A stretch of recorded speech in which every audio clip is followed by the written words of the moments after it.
I can't see how anybody can seriously take stock of their life, sit back and look at what, you know, every day they get up and go to work and all, and not want to fucking slash their wrists, honestly. This sort of anxiousness to be somewhere, but I don't know yet where that is. I think a lot of people get that. This is really what I want to do, but this is what I should do.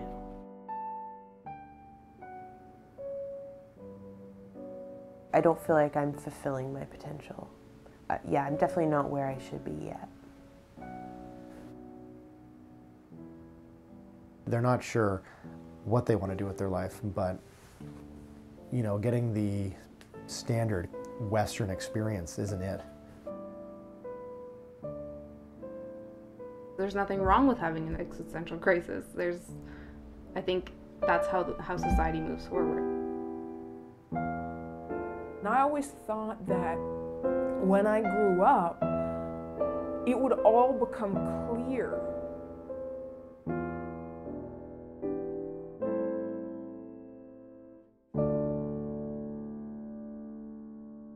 Am I happy where I am? No, I mean, I feel like every day I'm getting up and going into this, you know, dictatorship at work. Even though it's a, you know, the dictators there are decent. My boss is great and everything. But every day I'm going there, and, you know, because I have to, not because I want to. You know what I mean? To me, some of it is just innate, you know. So I think maybe some people are born with these kind of feelings and some people aren't. I think that everyone originally has that voice. And I think it's just, you keep repressing it and pushing it back and kind of ignoring it. And then eventually it just kind of stops. Since I was a kid, I felt this bigness inside of me, and I felt like I had this voice and I had things to say, and that I wanted to understand the meaning of everything. I don't want to see people walk down the street with their heads hung in contempt because they don't know why they're here. They don't know why they exist. It's a waste of life. It's a waste of what could be a beautiful experience for people. I haven't yet felt incredibly content. Like, I don't think I've been in a place in my adult life where, besides the traveling, which you know can't go on forever, where I felt in a job or in a place like, this is it. Again, it's not a bad thing to question or to not know what to do. And people are very uncomfortable with not knowing, right? So to be okay with not knowing and sitting with that and seeing if answers come to you. My parents' values and a lot of our culture's values are kind of following on a certain trajectory. There are certain milestones that you need to achieve in order to have a good life. It was all like scripted, you know what I mean? I went to university because I was supposed to go to university. Even while I was doing it, I always felt like an outsider, sort of. Just like, okay, looking at my friends and seeing what they're doing and kind of mimicking it because, okay, that's what you're supposed to do. I have friends who have like graduated university and they finished their undergrad, boom, right into a government career, and they're happy and they're set for life. No, not for me. Absolutely not. When you stray from the norm and then people feel that they can really question you as to why you're not taking the same path as everybody does or most people do and how you're supposed to, and it's hard to respond to that. I don't know how to explain it to them because I'm like, they don't get it. How do I live in this world? How do I contribute to this? How do I survive when I don't want to contribute to this? I don't want to be a part of this. But it's not realistic for each individual to go and do their own thing and own their own farm or live off their own grid somewhere else. Like, it's not, how is that going to work? As much as I hate fucking work and everything, the one good thing about it is I need that forced regimen of like having to get up every morning and leave the house. You know what I mean?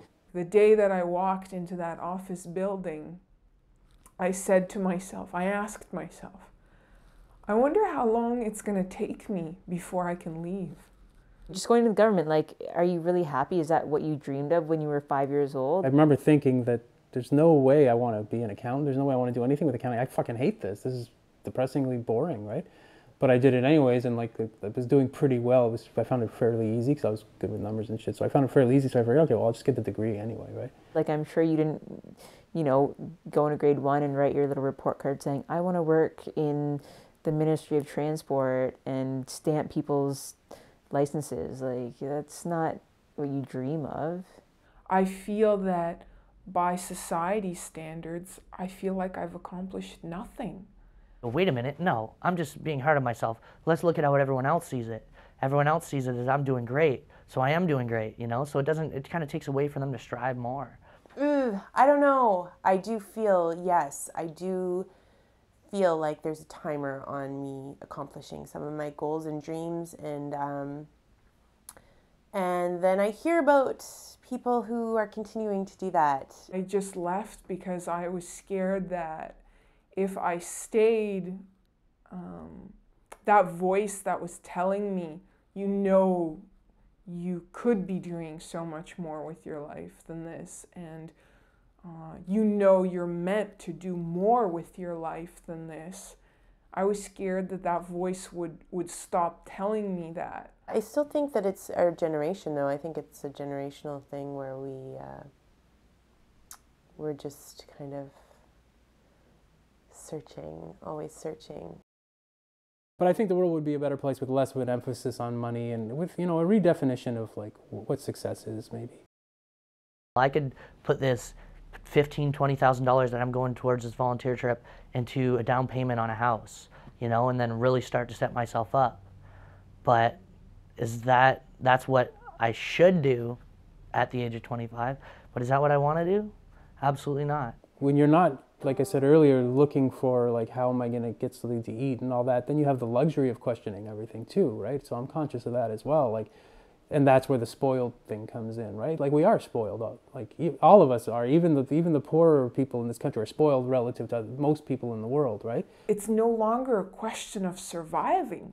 We're already doing that. Survival's not an issue. So what comes after survival?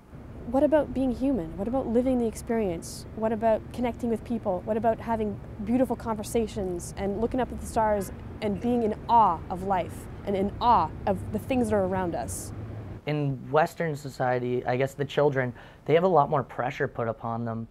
They also have a lot more distractions. They have, you know, between the technology and the internet and the computer, they kind of absorb their minds to where the children in Arusha or in Africa in general tend to be out more on the streets, more in touch with nature. It's more of a natural sense. I think we got to be careful not to like romanticize that shit, right? Like, you know, there's nothing good about starving and whatever, right? But I mean, there's got to be some advantage. There's advantages to everything, and there's got to be some advantages to that in that, you know, there's a kind of clarity of purpose, and there's a pretty simple life, obviously, right? It's just attending to your basic needs, right?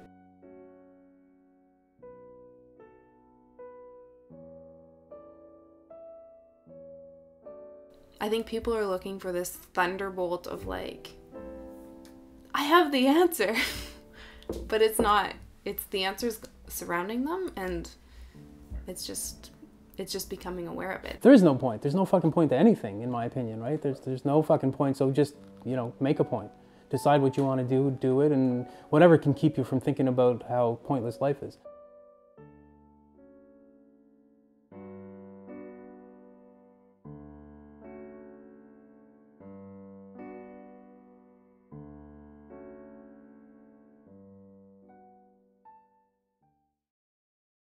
Hi, my name's Hazzy. I'm Lisa. And the idea for this documentary was really born out of a conversation that Lisa and I had, sort of struggling with mutual existential crises, and basically just questioning the idea of our society and what the definitions of success are. And so we found that in a lot of our interview subjects, we spoke to people who were mutually passionate about life and just asking why and sort of questioning the idea of the standard existence. Well said. Thanks for watching.